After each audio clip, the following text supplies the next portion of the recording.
Hello, my name is Lakshmi. I'm from a yoga-centered spiritual community in Maryland, United States, called the School of Life. I'll be reading from a book, A Philosophy of Universality. I chose this book because, for me, it is representative of the coming of the Golden Era and bringing the kingdom of God to earth. Also, because it's close to my heart. It's the same message that our teacher gave us on universality. And because I live in a collectivity, a spiritual community, for 30 years. Many of the concepts here, spoken decades ago, are now coming to fruition. Simultaneously, there is tremendous trouble and strife in the world today. The philosophy of universality is a light in the darkness, and it gives us a way forward. Words from within. Welcome to Omraam World.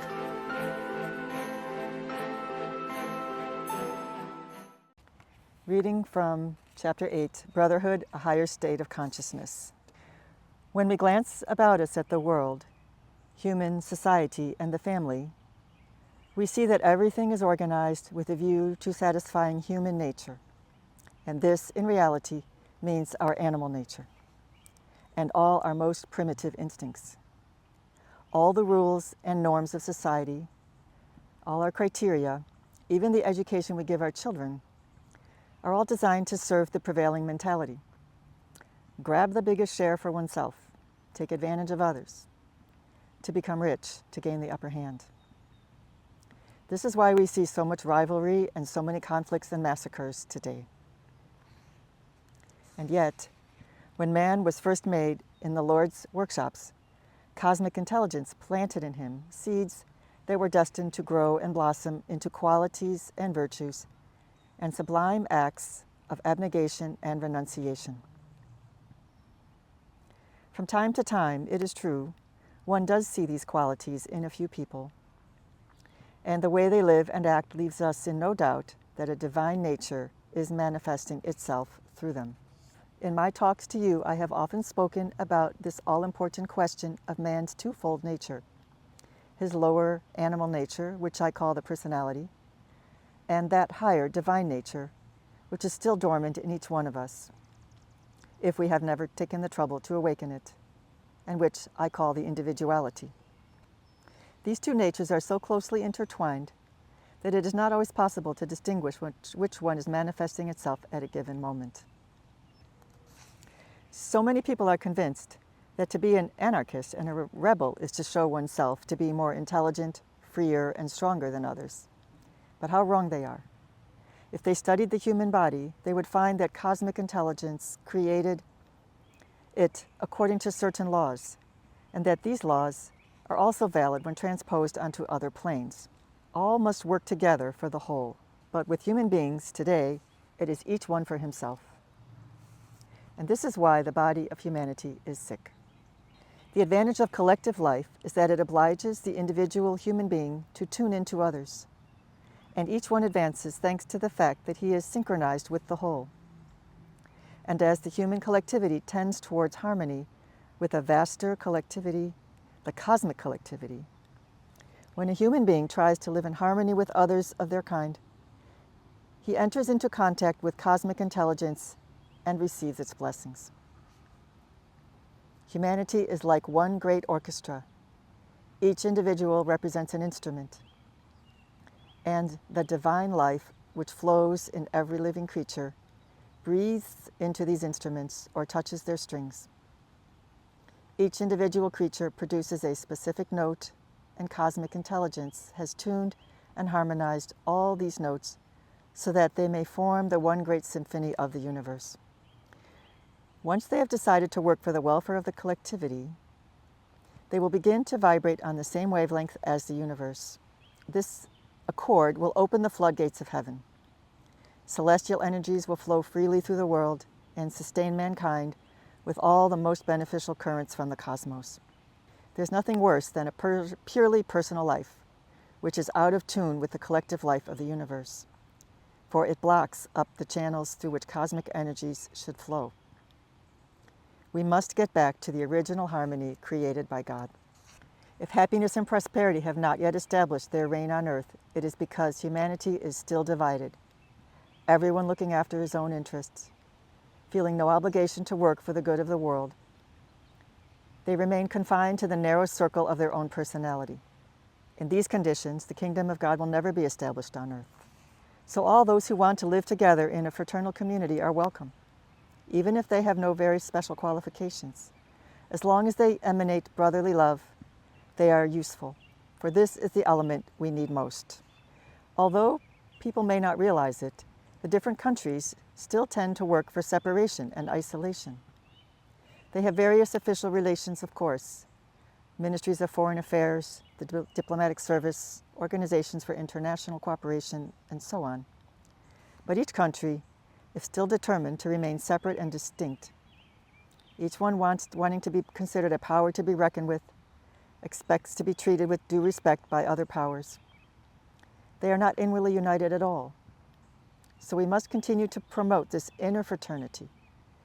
We must continue to work to bring peoples and nations together so that they may reach the sublime consciousness of unity and live rich lives of inner and outer prosperity and abundance.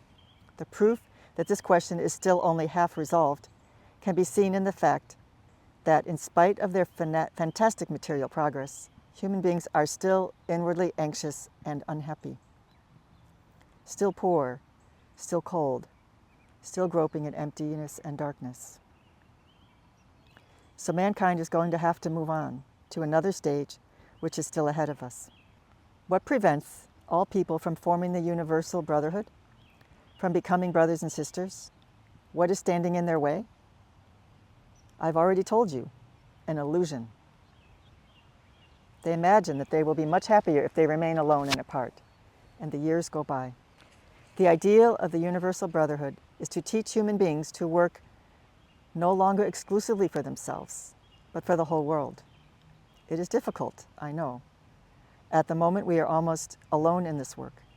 But it is precisely when it is difficult that we must show the divine world that we are faithful and true. If, from now on, human beings decide to work for the benefit of the collective life, and not only for their own power, prestige, glory, or enrichment, the kingdom of God will come. It is so clear and straightforward. It is simply a question of working in a different direction. The true meaning of life lies in collaborating in the work of the spirits who guide us and who are with us to help us, and in convincing yourself that you want to change, that you want to work for a divine idea. If each one does this, the idea will grow and spread and sweep over the whole world, bringing all kinds of blessings and bringing to birth geniuses, saints, and prophets. Nothing is more important than this work. One day, you too will begin to see that human beings do not know where their best interest lies. At the moment, they think they have found it in things that in reality only weaken and enslave them. So they need a new light. And that new light can only come from beings who have studied and suffered in their quest for these truths. Obviously, nothing can be achieved in one day. It all takes time and effort. But the time and effort are not important. The only thing that matters is to know that our interest lies in striving with all one's being towards a heavenly goal. Gradually, as human beings evolve, they will get to know each other better, and then they will see that they are all alike, that all aspire to joy, happiness, freedom, knowledge, and light, and that all suffer in the same way. When they understand this, they will begin to realize that their differences are only external, and that, under their different masks, all are the same. They are like actors who fight and kill each other on the stage, but off stage, they're friends and members of the same troupe. When human beings finally reach the point of admitting that their souls and spirits are one on high, they will form one great family, the great family of a universal brotherhood. And wars will cease of themselves. Or rather, it would be more accurate to say that war will one day be waged with love. Like the stars, human beings will shoot rays of love at each other. Yes, because as I have already explained, The need to fight will never disappear, but the way in which this need manifests itself will change. The more highly evolved human beings become, the more the exchanges between them resemble those between the constellations, the sun and suns of the universe, exchanges of light and love. As the saying has it, know thyself. We must know man in his external reality, but also in his internal reality. And it is precisely on that level, on the inner spiritual level, that all people are the same. Whatever their race or degree of education, they have all been created and formed on the same pattern in the Lord's workshops. If human beings could only rise high enough, they would be so dazzled and awed by that higher reality that they would immediately open their arms to each other, and the golden age would be upon us.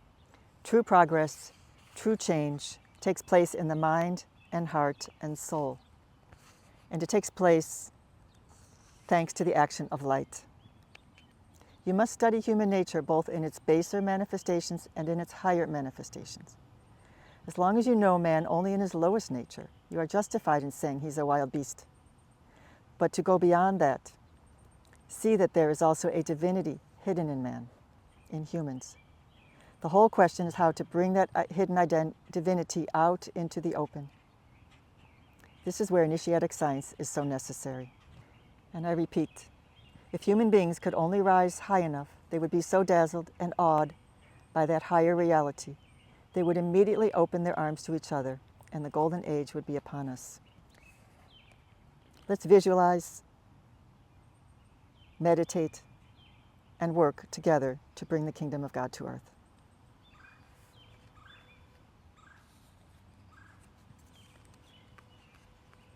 I would like to read one more short paragraph from another book, which is A New Earth. This is one of a whole series of exercises and formulas given by the Master. This one is titled The Philosophy of Unity. You must work at making everything within you converge towards a simple goal. You must tame and harness all your disparate, contradictory tendencies and convince them to pull together as one. Impose your will on them. Make them your slaves. And when you have welded all these energies into one, when you are capable of launching them as a single unit towards one glorious, luminous, beneficial goal, you will be a focal point of such intense, powerful light that, like the sun, you will be able to radiate light in all directions.